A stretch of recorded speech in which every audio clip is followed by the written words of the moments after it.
Yes, it's visible that you watch porn. Every single person in your life knows it. Maybe not consciously, but definitely on the subconscious level. And here are 3 reasons why. Number 1, biological. Think about it this way. Your ancestors for tens of thousands of years had only 2 missions. Number 1, they had to survive. Number 2, they had to reproduce. That's it. Once that was done, once the surviving and the reproducing was taken care of for the day and making sure the children are safe and everybody has something to eat and the little tribe is protected, they were good. That was their sense of achievement. That was their sense of purpose. Now, fast forward to today. You have access to more beautiful naked women than the number 1 king of the world, even a few hundred years ago. How do you think that affects your levels of motivation? Your subconscious mind cannot make a difference between imagination and reality. So when you look at that stuff and your mind goes, oh wow, look at all these women we have, then how the fuck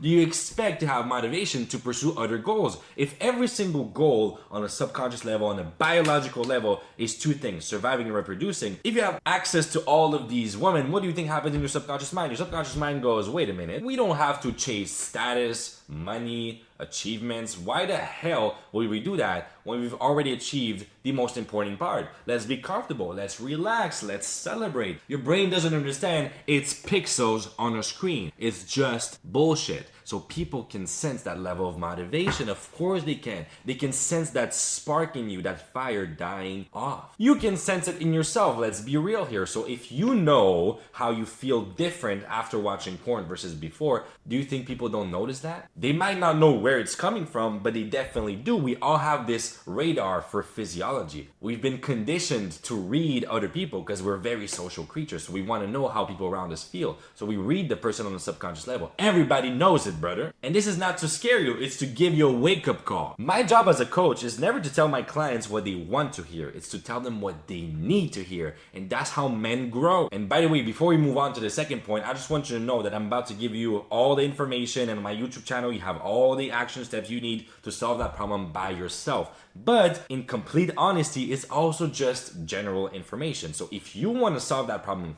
faster with personal help from me so that we can take care of your own unique situation and set a unique action step for you, then you can schedule a completely free coaching call with me, discovery call, whatever you want to call it, or you can join our free brotherhood if that's what you prefer. 100% confidential, no commitments whatsoever. Let's move on. Point number 2. On the psychological level, think about it this way. If you're watching this video, most likely you have made a promise to yourself at least one time in your life, or even an intention, or even just a decision to be like, you know what, I will be better off without that. Let me stop watching that stuff. And then next thing you know, you're back in a few days, a few weeks, a few months. What happens? You broke your own promise. You broke your own word. I believe confidence comes from keeping your words. That's why nobody has perfect 100% confidence, because it's impossible to keep 100% of our words. But your level of confidence is directly proportional to the amount of promises you have kept to yourself and to the amount of obstacles you've overcome, the amount of difficult stuff you've been able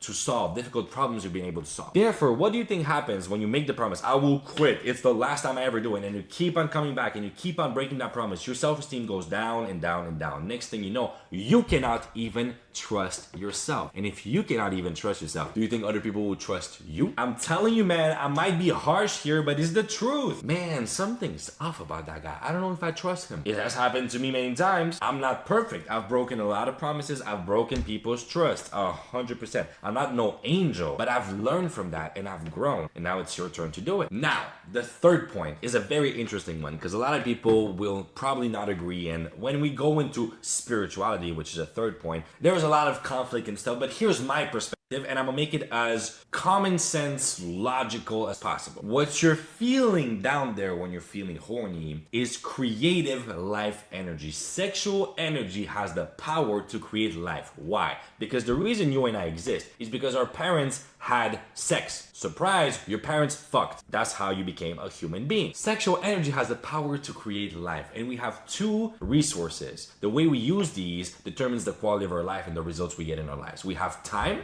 and we we have energy. So your most precious energy, your sexual, creative life energy, you're wasting it on pixels on a screen of naked bodies, of people who don't even give a fuck about who you are. They don't even know you, they don't care. What a brutal waste of time and energy. What if instead you were using that creative energy for something better, something you want to create, something you want to serve people with, something you want to provide as a man, a sense of purpose? How does that feel? Everything in the universe, and I'm gonna quote Nikola Tesla, if you want to understand the universe, think in terms of energy, vibration, and frequency. Now, that was one of the smartest people to ever walk this earth. Everything is energy and vibration. We feel it even deeper than the subconscious level. We feel it on an energetic level. When someone is on a low frequency, you can feel it. Okay, let's say you go to a party. Probably happened to you. It happened to me many times. I don't drink a lot in life. And when I go to a party and people drink, I get drunk off of the energy. Why? Because everybody's such a great mood and everybody's dancing and laughing. That room has such a beautiful vibe. You go to, I don't know, a neighborhood or somewhere where there's like homeless people or people, you know, who suffer a lot about something. The energy will be low and you'll feel it. So energy is something we can absolutely feel, and we attract what we are, not what we want. By the way, that's not just woo-woo stuff. It has been proven with science.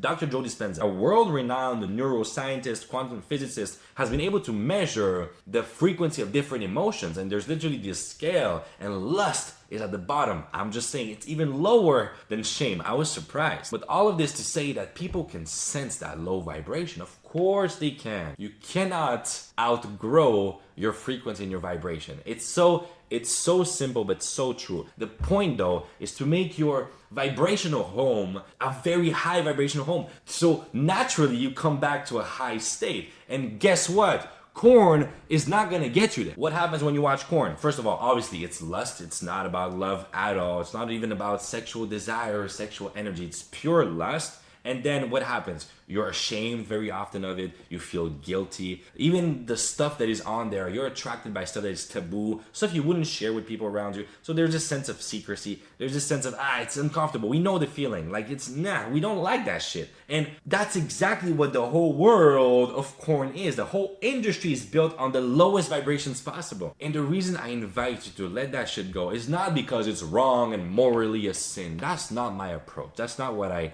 actually care about.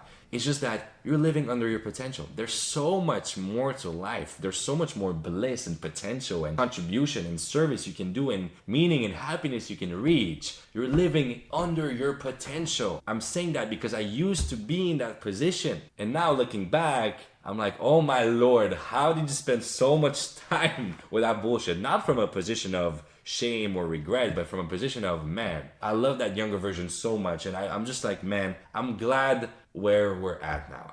I'm so grateful that I got out of this whole thing. And that's why I do what I do right now. So if that resonates with you, if you actually want to save time, again, you can do it for free on my YouTube channel. You absolutely don't have to buy none of my stuff. And you can even have a completely free call. There's no commitment involved in that call. You can just take in the information and leave. So if you're down, I'm always available. All the links are there. In all cases, you can also subscribe if you enjoy these types of videos, or not if you don't want to. In all cases, I'm sending you much love, and I'll see you here in a few days. Much love. Peace.